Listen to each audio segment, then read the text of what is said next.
Waalaikumsalam. Waalaikumsalam. Kalabat. Kalabat. Alah. Itu tadi pantat tadi kunci itu mah itu. Alah. Ayo, sampurasun, Pak Ustad, Ibu Haja. Rampes. Apunten atuh ieu teh simkuring teh. Pangna napangan Aung Ustad ieu teh rek urang saling emutan.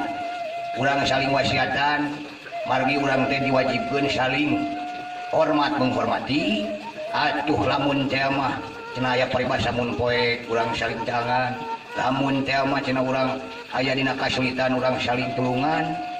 Sabab urang teh salaku umat Islam anu wajib urang kudu saling tolong menolong jeung kepada umatna kitu sanes.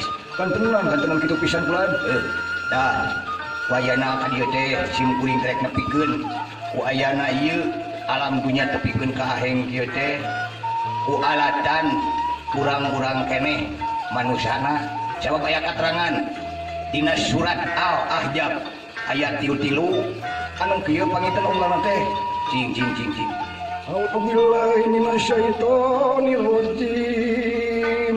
Allah Wa qulna fi buyutikuna wa la tabrujal jahilatil ula wa aqimas sholata wa atina zakata wa atina la wa rasulullah innama yuridullahu yasiba ankum ridda ahlal baiti wa yutahhirahum tathira.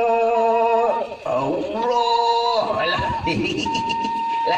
bisaan ngaji nama euy Pak Ustad bener pisan teh kitu tah Om Ustad hafal hartosna Nya tah henteu.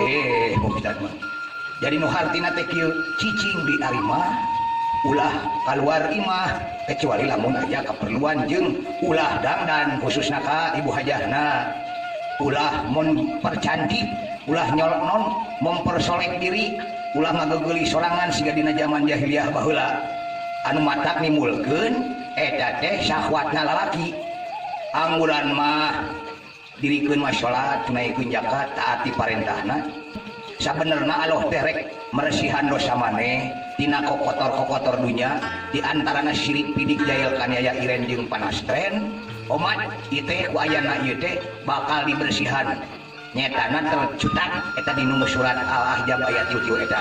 Oh itu nya Kang nya.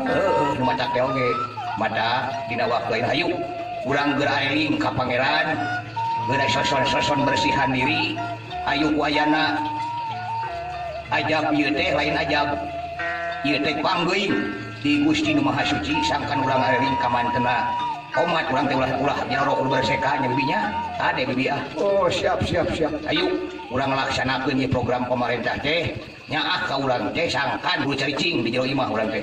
Oh lockdown Tah eta lockdown. Hayu urang laksanakeun ieu program. Hayu ya.